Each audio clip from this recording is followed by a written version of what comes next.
Chicago farmers have armed themselves to oppose the farm strike. They call themselves the Law and Order League, and they're guarding farm product shipments through the picket lines. Meanwhile, reconstruction work is going ahead rapidly on the railroad and highway bridges burned by the farm strikers several days ago in a desperate effort to halt the movement of farm produce. Anti-picketing sympathy is growing stronger among the farm residents of this section, and the resumption of shipments is a welcome sight to the majority of them. But the trouble's not over yet. No, not by a long shot.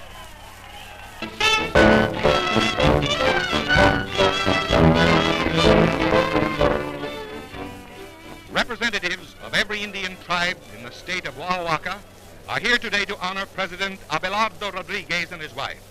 The fete is known as Huelahuetza, an old Indian word meaning gifts and presents, and it signifies the president has the undying homage of the Oaxacans.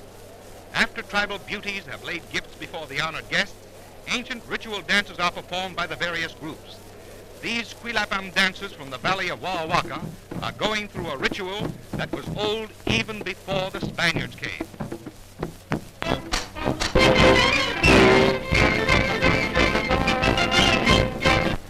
Seattle, Washington. Edward Floyd is only 13 years old, but he has grown-up ideas and grown-up ability too.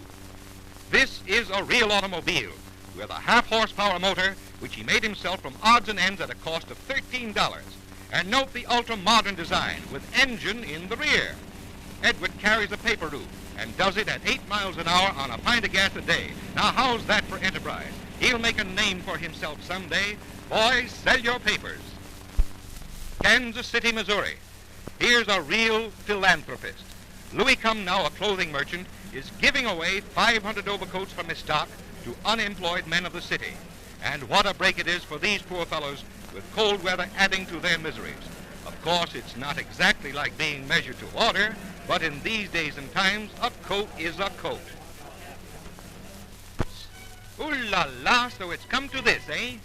They're exhibiting transparent gowns in the salons here along Champs-Élysées.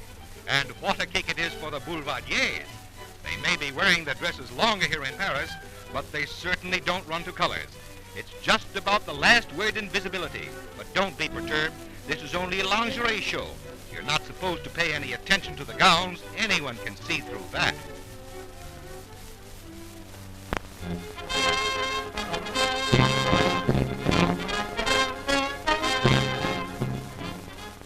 Aroused by the finding of Brookhart's mutilated body, a mob stormed the jail here to get his confessed kidnappers. Tear gas couldn't stop him, says Under Sheriff Hamilton. We held the crowd off as long as the tear gas held out. But the crowd kept coming on, and we dare not shoot on account of the women and children. From their cell windows, the two culprits could see the mob howling for their lives. Other prisoners saw and trembled too. We could see the mob from the windows in our cells on the 3rd floor. They were demanding these 2 men. The mob came in up onto the 3rd floor. The boys were worried about whether they would get the right man or not. Out into beautiful St. James Park, the whimpering pair was dragged. And on that tree, Thomas Thurman was yanked to his doom in less time than it takes to tell it. Then his body was cut down and burned. Meanwhile, 100 yards away, the other kidnapper, Jack Holmes, was hanged to another tree. Feeling was so great over the atrocious kidnap murder that Governor Rolfe himself condones the lynching. The people of California are peaceable and law-abiding citizens. It's no wonder, after the body of young Brookhart was recovered yesterday, that they were so aroused at the kidnapping and the murdering of this young man that they momentarily forgot themselves and was determined to give notice to the world that kidnapping and the murders which follow it would not be tolerated in this state. The county jail at St. Joseph, Missouri also was stormed by a mob, which overpowered sheriff's forces and a National Guard tank detachment, despite a heavy gas barrage. to get at a Negro charged with criminal assault. They wrecked the steel door and the interior of the prison, and the Negro was lynched and his body burned. Governor Park of Missouri is enraged over the mob violence and says he'll bring the lynchers to justice. Oh, what a terrible week America has had.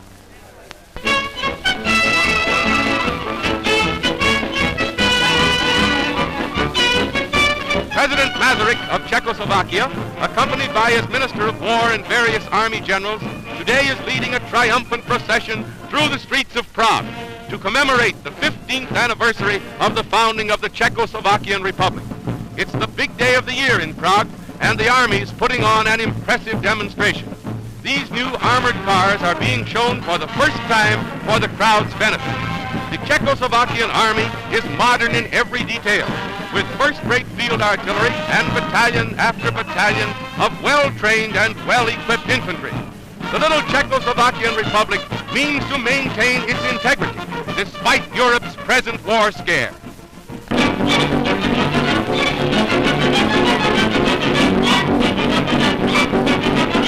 Wild geese and ducks literally darken the sky over this ancient lake bed now, and the place is a hunter's paradise. It's a poor shot who can't fill a bag here today. Oops! There's one for the bag, all right. From behind dikes, under tumbleweeds, and in makeshift blinds, the gunners lie in wait. Sportsmen are here from all over the United States. A bag limit of 4 geese and 12 ducks is allowed each day, and there's hardly a one who doesn't bring down the limit. The Tool Lake region is noted as a stopping place for wildfowl en route from Canada to the south. These ducks stopped here just once too often. They've been watching the Army aviators, I'll bet. There's a beauty, all right. What a lot of duck soup that baby will make. They've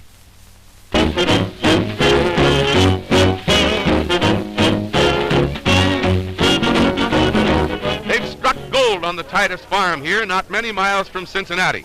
A homemade gold lottery has been rigged up. And believe me, with gold now at $33 an ounce, this outfit, which can handle 100 tons of pay dirt a day, is showing a nice profit. The strike has drawn many amateur prospectors to the scene. Boys, there's gold in that thar pan.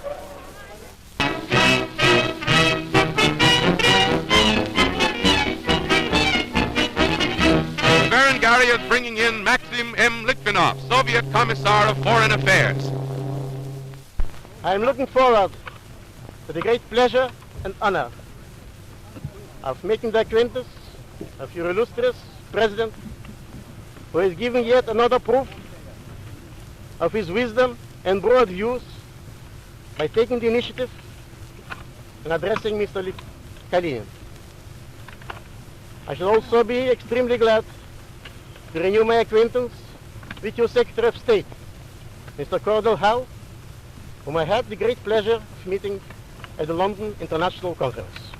The Russian envoy is met by representatives of the State Department and transferred from the Berengaria to a government tug, which speeds him to the Jersey City Railroad Terminal, where a fast train is waiting to whisk him to Washington. It's a momentous visit, the first official one from Russia in 16 years. America, which turned him down in 1918, is welcoming Mr. Litvinov, this time with great ceremony. In Washington, he is met at the station by Cordell Hull, Secretary of State, and other dignitaries. It's a significant meeting, and a veritable army of reporters and cameramen are here to record it. President Roosevelt has sent his personal automobile down for Mr. Litvinov's use, as well as a fleet of motorcycle cops. The ensuing conference at the White House and with the State Department are expected to result in formal recognition of Russia within a few days.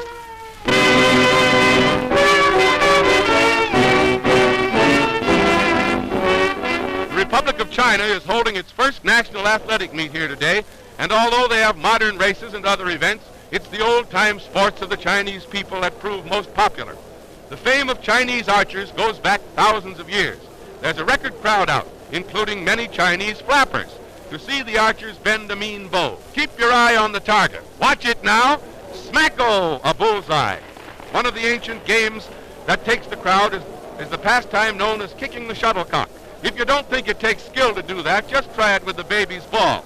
The athletic meet today commemorates the founding of the Republic. It's being held in Nanking's new $1 million stadium, and boy, they're getting $1 million worth of fun out of it, and I don't mean maybe.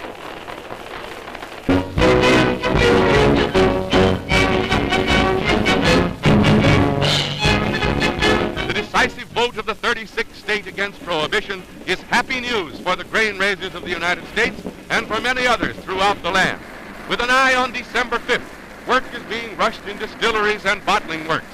Thousands are being called back to work in plants of Allied industries. At least 500,000 new jobs are predicted as the result of repeal. From keg and barrel factories, perhaps the most closely allied line, immediate benefits from repeal extend into almost every line of business and commerce. However, everyone's not waiting until December 15th. The lid is off in many places, with the downfall of prohibition being celebrated in real old-time hilarity. Yes, and by the renewal of old acquaintances. Hotels and nightclubs report a real pre-war spirit among those revelers. Boy! Uh-oh! There'll be no more scenes such as this. Barrel after barrel of prize whiskeys destroyed by government agents. It's going to be a cold winter for the barrel busters.